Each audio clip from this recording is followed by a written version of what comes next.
关键时刻，辉达到底要不要落脚北士科之情？今天在台湾真的是吵翻天了。但今天还有一个非常重要的讯号，这个讯号是台积电。今天台积电的股价创新高了，1485。除了股价之外，大家更关注的是它下午的法说会。这个法说会不单单是台湾关注，是全世界都在关注。没有想到一关注之后，全世界都吓傻了。为什么？你看到彭博怎么说？他说，台积电的利润意外飙涨了39%，是得益于人工智慧的热潮。这个所谓的飙涨39%是什么概念？你看到今天他直接公布了，他 Q3 的税后纯益突破了4500亿元，这是个非常庞大的数字。这个法说会已经让全球很震惊之外，魏哲家马上跟大家讲了第二点，由于现在需求量非常的大，我们在美国除了第一块地之外，我要来扩地。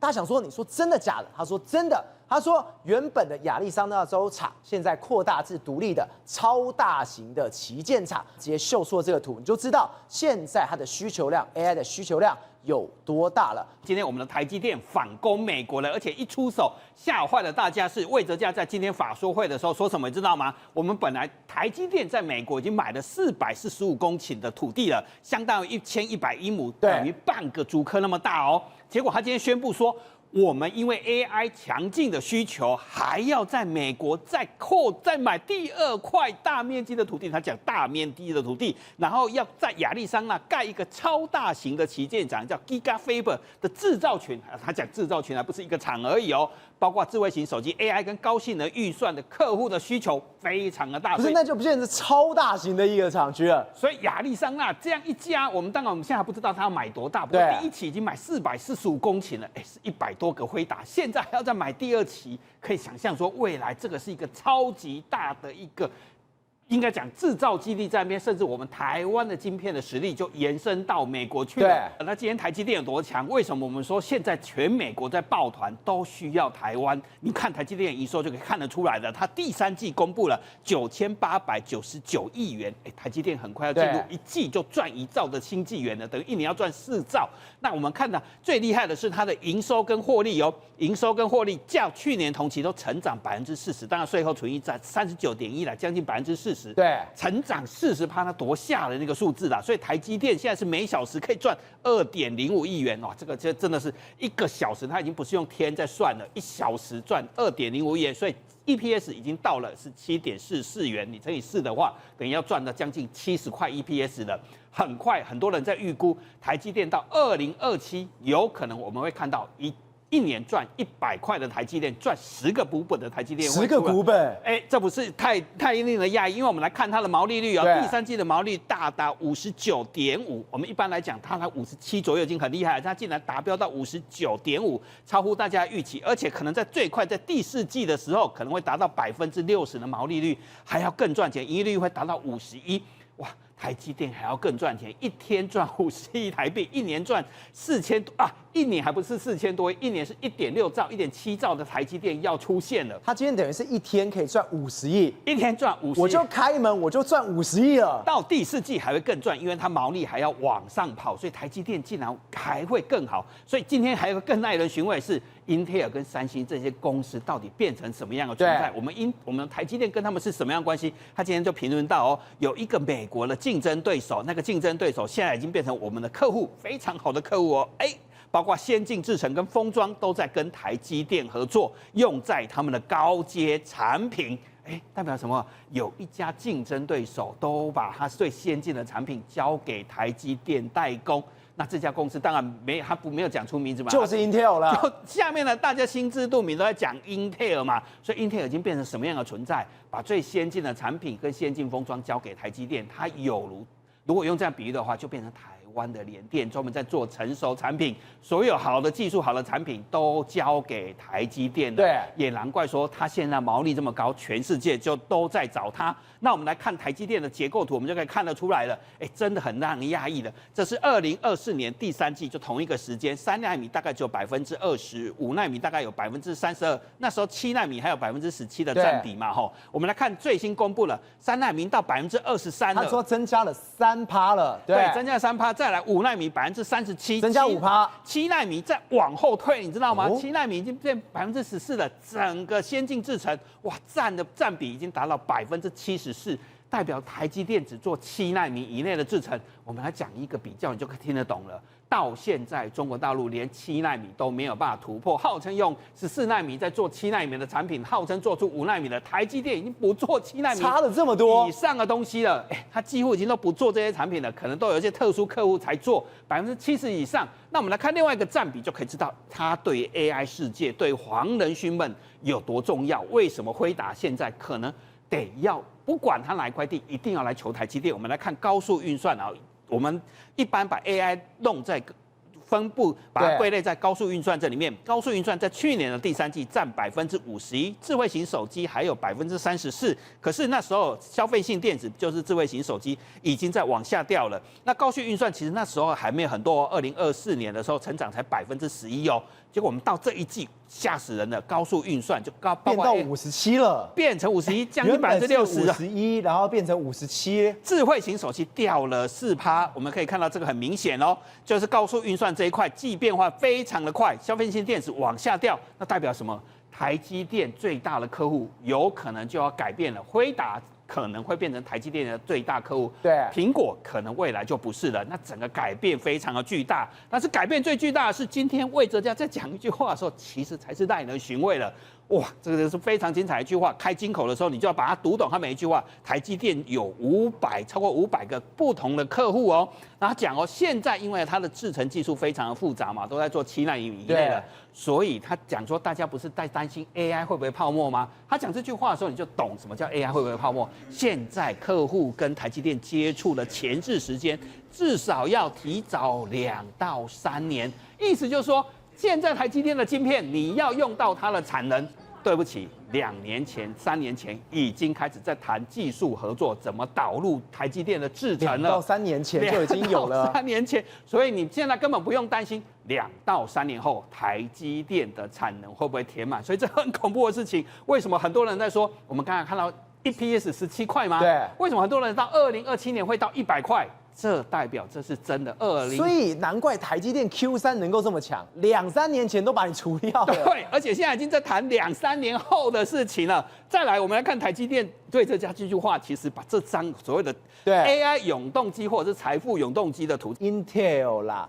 甲骨文呐，XAI 啦 ，AMD 啦，这些都是很大咖。还有，别忘了中间的辉达了。对，所以魏哲家今天讲的话代表什么？不管你们怎么爆群，现在美国不是在大爆群吗？大家爆来爆去的组成联盟，所有的联盟都要找谁？台积电，而且是最广泛跟最深入了，都要找台积电。难怪要在美国盖这么大的厂，因为实在需求太大了。而且台积电厉害到什么地步？大家真的不用太担心说它未来会不好，因为它今天讲了很多话是值得大家去了解的。它开始做一些不同的事情哦。它不同的事情是什么？现在台积电竟然非常关注客户的客户，他在做一个行动，是跟客户的客户在沟通。跟客户的客户沟通是什么意思？我举一个例子好了，我现在在做 NVIDIA 的辉达的订单，所以我也跟 OpenAI 嘛，因为 OpenAI 是辉达的客户嘛，对，所以他也变成直接说，你到底有没有什么需求？你什么问题？要不要帮你解决了？他已经不止在服务 NVIDIA， 他也在服务 OpenAI 这些相关的人，服务微软这些人了。所以他会讲这句话，我已经开始在做不同的事情了。我非常关注我客户的事情，而且他还重要哦，他是由上而下，他由下而上去评估，所以整个市场的状况，台积电最广泛、最全面的了解。我们这次法说也看得出来，整个大抱团的行动都在找什么？都在找晶片，大家都解决 AI 产能不足的问题。所以 OpenAI 跟超微是怎样？他送他300亿的股票，然后换来 OpenAI 的订单，等于大家都要赶快怎么解决 AI 的需求实在太庞大了。接着 AMD 博通，这是辉达的对手嘛？博通也在这几天也跟OpenAI 结盟，而且这次结盟非常的厉害哦。其实他们在16个月前，1年半以前已经就开始合作了。OpenAI 跟博通已经开始在合作做 AI 的晶片，所以整个联盟其实早在去年。所以 OpenAI 跟博通有合作，OpenAI 也跟AMD 是有合作。就 OpenAI 也有跟辉达是有合作，大家都在大抱团，大家互相在竞争，其对实杀来杀去 ，AMD 要跟黄仁勋，苏志峰要挑战黄仁勋，博通也是一个华裔的主管，他也要挑战黄仁勋，被夹在中间，夹在里面，他其实非常紧张。为什么黄仁勋一定要来台湾设厂？不管是在哪里，因为你今天在 AI 你没有台湾，你没有台积电，那你不用玩了。所以节目让人我一定要来，不然我被踢群的。他就会被踢群，他就没有办法在这个竞争胜出，所以总部一定会在台湾嘛，因为大家在抱群大赛嘛。所以今天最新的消息，抱群的人还出现另外一个新角色，贝莱德，哇，金融大集团也跟着进来了，所以这个群又不一样哦。我们真的看到眼花缭乱，相信你也被我搞得很混乱。连贝莱德他都进来了，连金融大集团就进来，所以他组成的群是什么？有辉达，有 XAI， 马斯克也进来了，微软也进来了，还有阿布达比投资集团 MGS， 就是我们上次讲那个做 AI 那个公司，还有比特币非常有名的，组成了一个新的叫人工智慧基础集团的合伙集团，一开始就投资400亿收购一个资料中心，接下来他们还不止这样哦，他们组成一个说300亿美金的股权资本嘛，然后包括合作伙伴还有科威特跟新加坡的主权基金，这些也把它拉进来，所以还拉成一个跨国联盟。再来，当然贝莱德进来是怎么样？他有银弹嘛，他可以借钱借1000亿美金嘛，直接把1000亿美金直接投到这里面来，是用砸的吧？进来了，所以不只有晶片嘛，不只有 AI 技术，不只有资料中心，连资金怎么筹怎么都进来了。可是重点是什么？晶片嘛，所以晶片的生产在哪里？黄仁勋又不会做晶片，全世界都要看台湾嘛。你今天看台积电的法说为什么这么强？那我来说有多强？结果一个最新的新闻也出来了，对，台湾真的很重要。今天不止台积电在发炉哦，今天还有一家公司突然发炉，叫做鸿海，鸿海也发了，鸿海发炉了，鸿海今天突然间在。不只是台股创新高，鸿海竟然突然间涨16.5块，它台股全值第2大公司，竟然涨了将近8%，涨这么多。结果我们看华尔街日报就看到玄机了，何安伟证实说他跟 OpenAI 奥特曼也见面了，所以也要跟辉达合作，所以股价大涨。高盛说它可以涨到400块，当然高盛的参考价哈，我们也不做预估。可是代表怎样？一个新的群就又找上来了，这包括 OpenAI， 包括辉达，可能鸿海也要被拉进这个群里面了。还不止这个群，我们来看到最新的群是什么？本来人保是相对会被人家讲笑话了。为什么黄仁勋每次来台湾吃完赵妍妍都要吃夜市？你知道吗？因为没有人保，所以第一次吃饭的时候没有人保，所以没有人保的状况下就要去吃夜市嘛。对不起，冷笑话。结果第2次的时候人保就来了，所以就没有去吃夜市。人保一直是香港，它是我们的电子几哥之一，但是他一直没有吃到辉达订单嘛，所以蛮可怜的。所以人保一直气在这件事情，我一定要变成 AI 伺服器概念股嘛。结果有一家公司也被挤在里面，就是我们的老面孔戴尔集团。戴尔其实很强，在笔电这块很强，他也会做伺服器，但是他老是被跳过，他这就是相对抱团没他嘛，他只好赶快找台湾。如果你要找2军的话，我们2军也跟组成一个团，所以人保跟戴尔就组成一个大团。然后原本为什么是这样呢？因为星际之门本来戴尔要去抢星际 OpenAI 的订单，星际之门的订单，可是孙正义跟甲骨你都知道怎样，知道吗？其实戴尔的伺服器也是鸿海跟伟创去做的嘛，那我就直接找鸿海就好，我还透过你戴尔去赚一手，然后所以戴尔就没有拿到订单，那气到之下我也要跨进来，所以他又跟人保做一个 AI 伺服器的订单，所以连人保接到订单啊，所以当初我们看到人保在第1次跟第2次的时候，连吃饭他都没有办法，他等于是什么跟2军一样，结果他现在完全翻身了。翻身后，我们知道一件事情，等于是台湾的供应链有多强，每个人都来这边做一个一个找，都要把它拉到里面来的。对，所以你很难想象，搞不好戴尔现在的美国的最有钱的富翁，搞不好戴尔此刻在台湾。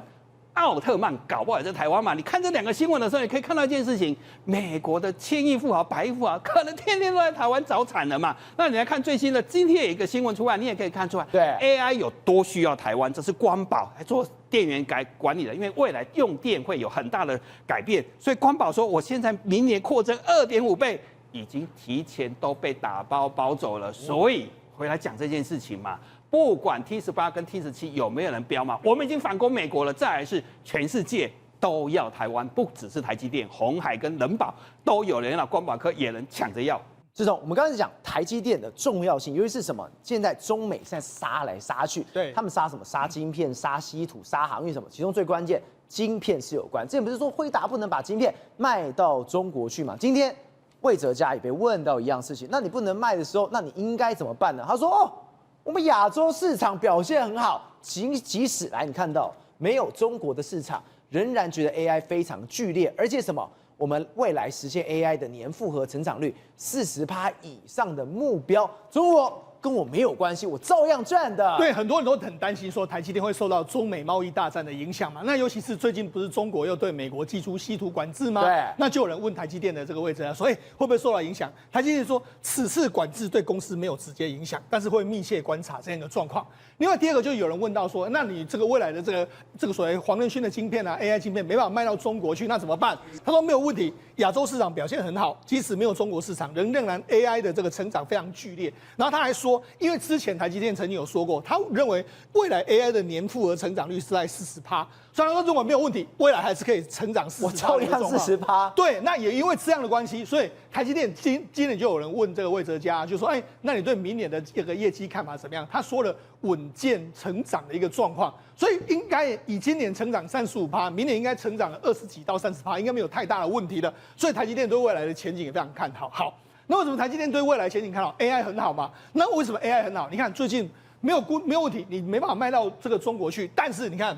这个美国呢批准了一个卖到中东去，美国的这个所谓工业与安全局来说话，对辉达发放许可证。这个许可证是什么呢？因为我们的阿拉伯联合大公国不是要跟美国买很多晶片吗？他放了大概约莫10亿美金左右的 AI 晶片给你。那因为呢，我们就知道说 OpenAI 呢，这个还有阿布达比的公司，还有软银跟甲骨文在阿联酋要建立所谓的中东版的星际之门嘛。那这个部分来说，就是给他晶片。那这个订单是给谁？当然是我们台湾的，包括鸿海、广达、神达都是主要的合作伙伴嘛。好，那么讲中东拼 AI， 那英国也是一样啊。前一阵子这个川普也去访问英国嘛，他也说我们这个微软等等要投资英国。好，那英国也出现一个非常有意思的这个局面。那英国的前首相苏纳克来说，哎，他原本是在这个政界嘛，但是他却从商去了。为什么？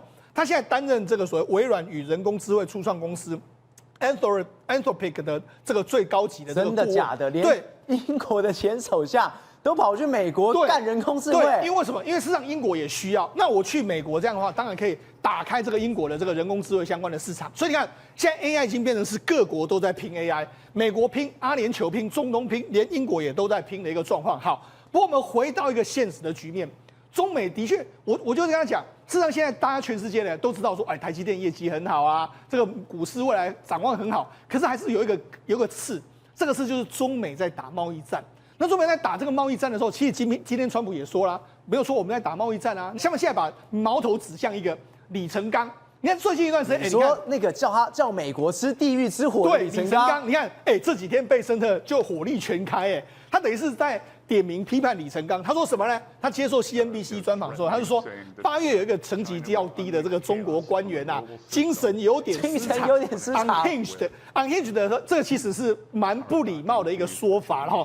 他的名字叫李成钢，对，就这样。他说，如果美国对这个中国实施这个停泊费的话，中国将对全球体系引爆混乱。李成钢他是这样子呛瞎的。对，好，那这样他讲的第一次李成钢说他是精神失常了哈，然后第二个是他接下来又在财政部的记者会继续讲哦，好，他说什么？那位8月28带着极具煽动性言辞现身此地的副部长，或许已经是失控，刚肉，就事实上是失控，就是这个刚肉，这个两个字。他说他或许是擅自行动，我们不知道。就这样，所以他是擅自行动，所以说什么？原本是没有邀他，对，结果你李成钢就来了，匆匆忙忙来，对，结果你在那边喷火，你在那边发飙，对，没错。那你要知道，中方现在任何时候的补救，其实是一切都有迹象的。他说这个人非常不尊重人。他就说了，我们不是明明在日内瓦、伦敦、斯德哥尔摩还有马德里都已经谈好了吗？双方跟对方接触的时候都拿出了其他的尊重，但此人不是，他不请自来跑到了华盛顿，真的不请自来。对，然后还说什么？他还说什么？我要引爆什么地狱之火？然后他说他自己认为自己是个战狼，我们不知道。你看，他全部把这个所谓推给这个所谓的李成钢嘛。那甚至你看，连这个美国的媒体都说，在北京方面陷入窘境啊，他就说习近平还有其首席代表何立峰到这个谈判桌敞开了大门啊。据知情人士为说，作为习近平的这个所谓的何立峰还没有跟贝森特直接接触，所以等于是说他们一直都说贝森特这个何立峰没有问题，那包括说像这个习近平也没有问题，他可能都不知道。所以这意思是什么？意思就是说他们要留一个后路，让贝森特可以跟何立峰见面。对，所以现在不是就讲了吗？今天贝森特已经承认哦，他说的确，原本川普不是说啊我不跟你见面啦，我 APEC 不跟你见面。现在贝森特说他或许会在 APEC， 习近平会跟川普见面，但是他们两个见面之前呢，现在已经知情人士就说何立峰这个可能会先跟贝森特在北京见一次面，对，所以就是说双方会开始有一个接触，就说啊反正都是何立峰的错啦。这次会搞这个都是何立峰，所以都是这个李成钢，不是何立峰。那所以我们可以见何立峰。所以他等于是说，现在打成这个样子，对，很难看。对，不是习近平的错，不是何立峰的错，千错万错都是那个地狱火那个战狼李成钢的错。对，所以包括了何立峰跟习近平，我们还是可以谈哦。对，所以这搞不好是中美之间来说啊，他们一个下台阶嘛，哈。那个下台阶，我就说，在何立峰跟这个所谓这个贝森特要见面之前呢，有一个人跑到中国去了，那就是库克。对，库克呢，他现在带了非常多全球执行长呢，先来见这个何立峰，所以看起来的话，搞不好呢。这个之前他已经来过一次，现在又要再来一次，所以搞不好感觉上来说的话，事实上的确是有可能双方会降温的一个状况。好，那双方会降温来说的话，你要说这只是刚开始接触啊，但是中国目前为止来说，他们还嘴巴很硬。我们那时候中央电视台有一个频道6，频道6是做什么呢？频道6很有意思，这个电影台它常常会播出很多这个跟时事相关。那你看它现在播什么？你看哦。这个6点的时候叫7把枪，那紧接下来叫冰雪大追捕，然后这个什么中国电影报道什么这个，然后接下来电影是美国队长，怎么会突然有个美国队长？对，好，那你看人家就说你要怎么看，你知道吗？你要把他们结合起来，叫做7把枪冰雪大追捕美国队长，原来是要这样。对，所以他们就是说他们要追捕，要这样子连着看的，对他们就是要追捕美国队长，所以这就是什么？他们目前为止关系还不太好，大家就解读了出来，这就是央视已经释出一个风声，就是中美关系不太好的一个状况。好，那好，我们跟大家讲，实际上当年在2019年中美贸易战一开始第一次打的时候，你看他当时播什么？他播什么上甘岭，然后还有英雄儿女，这些都是抗美援朝的这个，所以等于是抗美是非常重要的。然后之后呢，习近平跟川普打电话之后，他又换成什么呢？原本是抗美援朝哦，然后它变成是什么？中美军人之间联手抗日的爱情电影叫《黄河决裂》，一通电话变成爱情电影，而且是中美的中美军人，所以呢，原本是抗美援朝，换成是中美恋人，所以呢，他们的确都是有在这个争辩时事。对，所以目前为止，中国还没有松口的一个状况。对，但是美国是想要下这个台阶的。不过呢，美国也预留一手，怎么样预留一手呢？今天呢，贝森特他也不客气了，他就跟你说，他也硬的来，软的都来。软的就是我先把它推给都是李成钢，硬的是什么？他很凶他说中国正在利用其政权对抗整个世界，如果中方想成为世界不可靠的伙伴，那么世界就必须脱钩。没错，那你就脱钩吧。对，所以你看他今天就这样讲啊，你看他说中国就是这个世界无意跟中国全面脱钩，大家希望降低风险，但是这样的讯号象征的脱钩，这应该不是中国想要乐见的这个状况。也就是说，他用所谓的升级这个稀土争议，让美国非常不开心嘛。美国就是说你这样的话，你可能会跟全世界脱钩。他今天还威胁他现在跟 IMF 啦。然后还跟世界银行说，如果中国要这样脱钩的话，那就把它逐出这两个体系啊，就不要理他了。对，所以那事实上你看，那这个葛利尔也说了，葛利尔就说，我们之前曾经有给他那么多的这个我们都有签文件啊，签文件中国是说你一定会这个出口这个稀土，现在你没有这个出口稀土啊，他说我认为他们已经意识到自己越界了，所以越界的时候，你看中国现在中国就开始有一点退让了。他说中国的出口管制不是禁止出口，是对合乎规定的这个申请将予以核可的一个状况，所以呢，等于是中国也开始，你看。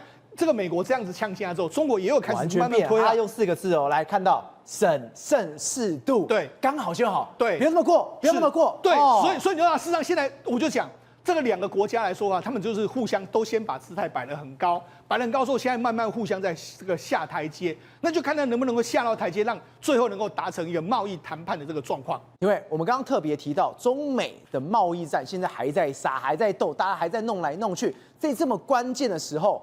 一个人都不能够退，结果没有想到今天在中国正发生不寻常的事，这是他们的财政部副部长叫做王东伟，财政部在中美贸易战非常重要吧，副部长结果他竟然被下调了，就往下面调，我觉得太奇怪，到底发生什么事情？今天不是战况最激烈的时候吗？是啊，到底是挣钱换将，还是说斗争失败？斗争失败，你知道为什么呢？因为贝森特其实讲得很清楚哦，他说你中国内部来讲，的确是有一股势力，什么势力？就是那种战狼商务部的这种鹰派的，鹰派的，好像这个上头的样子。为什么呢？因为他真正的对口何立峰呢，他是管财政的，而且我们知道哦，在中国的这个体制当中哦，党的部分来讲的话，也是何立峰在掌所谓的财政的部分。那财政底下的人马，这个王东伟呢，他就是何立峰的人。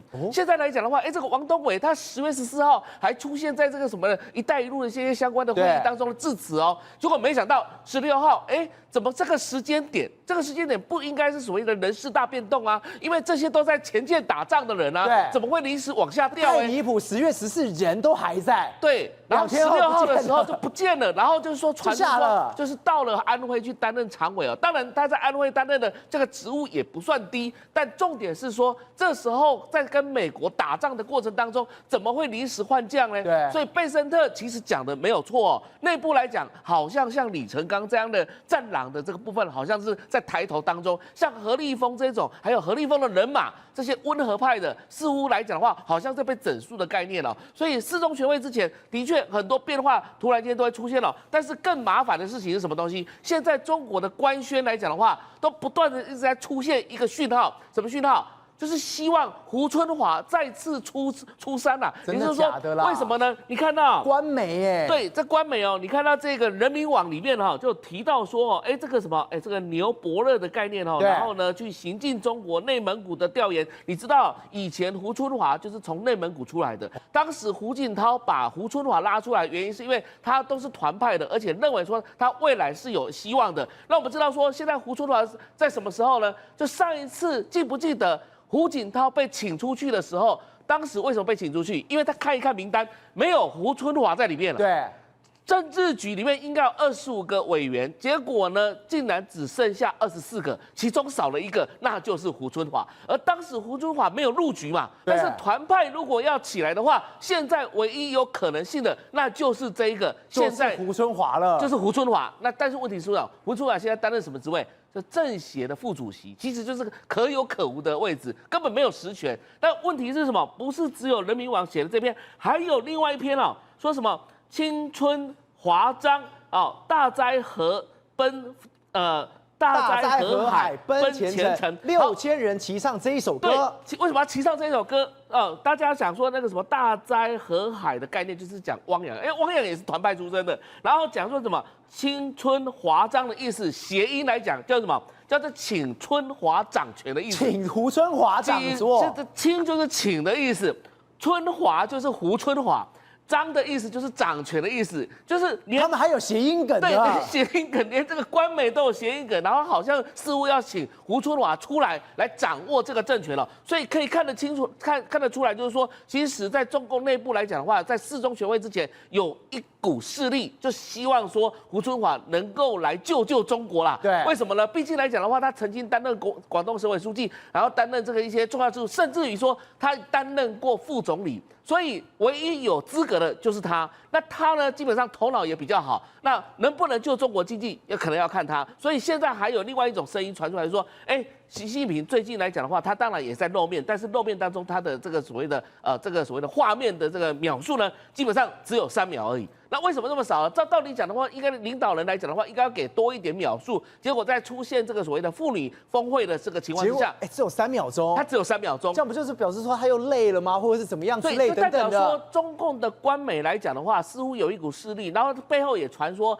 这个是不是因为我们讲共产党通常是枪杆子出政权，是不是军方来讲同意的一些元老政治，像温家宝、胡春华等等这些人来讲的话，是不是要立拱另外一个新主出现了？所以胡春华可能成为大家的共主。但问题来了，其实习近平来讲的话，还有他的子弟兵，当然不可能让胡春华出现嘛。你现在来讲的话，这么多人在拱胡春华，开玩笑，现在是我的天下嘞。因为距离2027年还有几年的时间，我说认真讲胡春华可能在这几年之内呢，说不定小命不保啊！为什么叫小命不保？他有可能会被跟李克强一样被心脏病，或是被怎么样消失在这个世界上也不一定。因为在这么多人在拱他、众星拱月的情况之下，打出头鸟，旧势力难道会放过他吗？不可能的事情嘛。所以呢，今天来讲的话，胡春华当然是形成大家的共主没有错，但是也可能在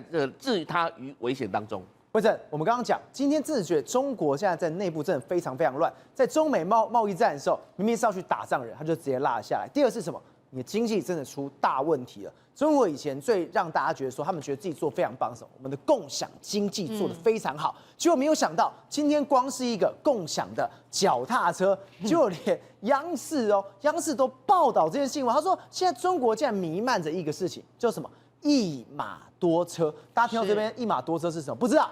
来，你看到这个画面。我骑脚踏车，竟然它突然被锁起来，每个人都在摔车，这就是一马多车。本来应该要游刃有余，结果摔得屁滚尿流啊，痛死了！哎，你想说到底那个是年轻人，总不会乱骑吧？那个人总不会乱车，那个乱停或者怎么回事吧？到底为什么会摔成这样？我跟你讲，现在有几个说法，什么说法呢？就是原来他们这个大量在投射这个所谓的电动车，你们看，它瞬间，它的这个脚踏车是瞬间锁死的。所以呢，就代表着它的有可能它的这个车子，它在当时在借的时候，它扫那个条码，没有想到这个条码竟然是大家共享的，对，所以变成 A， 它也是这个条码，就 A 骑完车之后，他还车了，我是 C， 我还在骑呀，我要骑，然后嘞。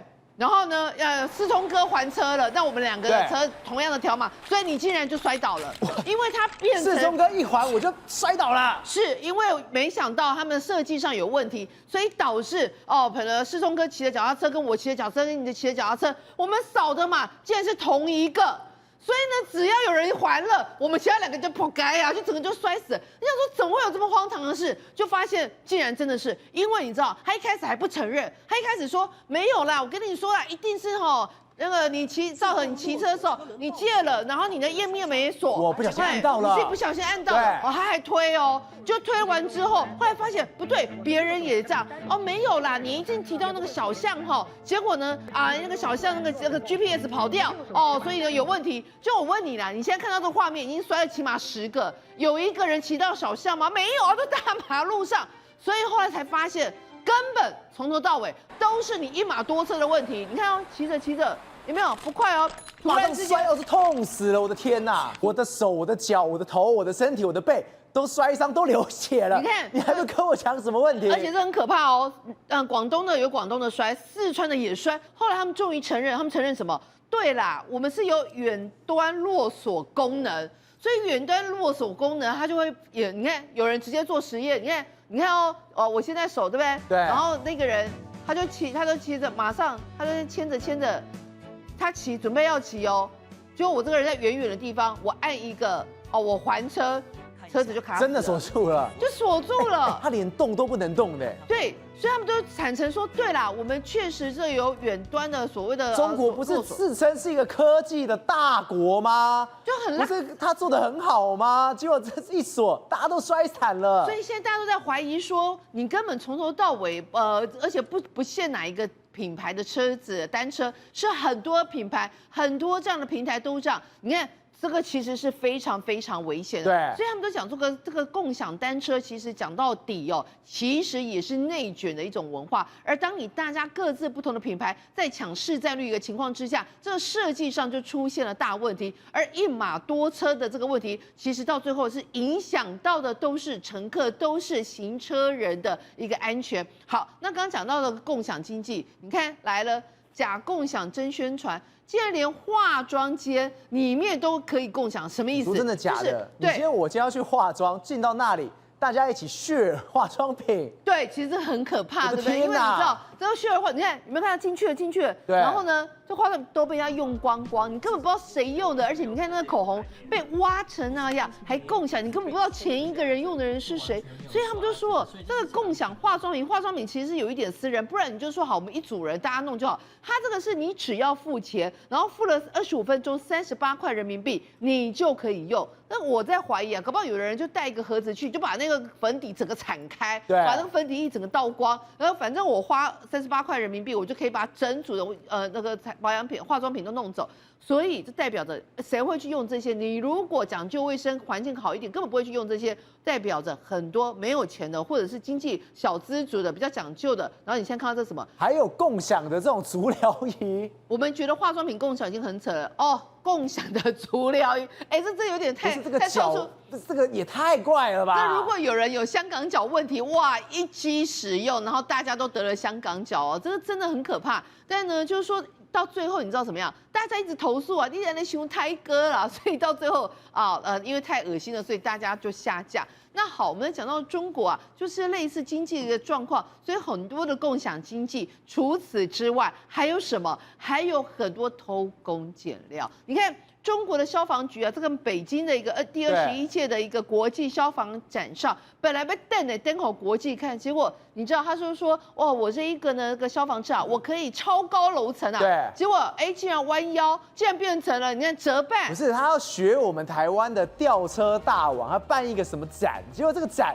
那惨了啊！先拦腰折断的。才这样，哎，你本来不要50，告诉你我可以60层楼，我都可以救援，我都可以灭火没问题。结果后来腰斩只能救到30层楼，太夸张了吧？怎么会有这种事？而且尴尬是什么？你知道吗？尴尬是还砸到旁边的消防车，所以太惨了吧？我们2辆出去，结果我一辆腰斩，然后那腰斩还只卡到隔壁那一辆，2辆都救不了，所以到最后这个高楼层可能烧光光。那人家就讲到说，你这个东西啊，你还好意思？你知道吗？本来标榜我们这是全新的产品啊，怎么样全新法？他说我们有多功能啊，我们有喷射灭火啊，登高救援啊，高楼层建筑救火啊，狭窄巷弄啊，古建族群啊。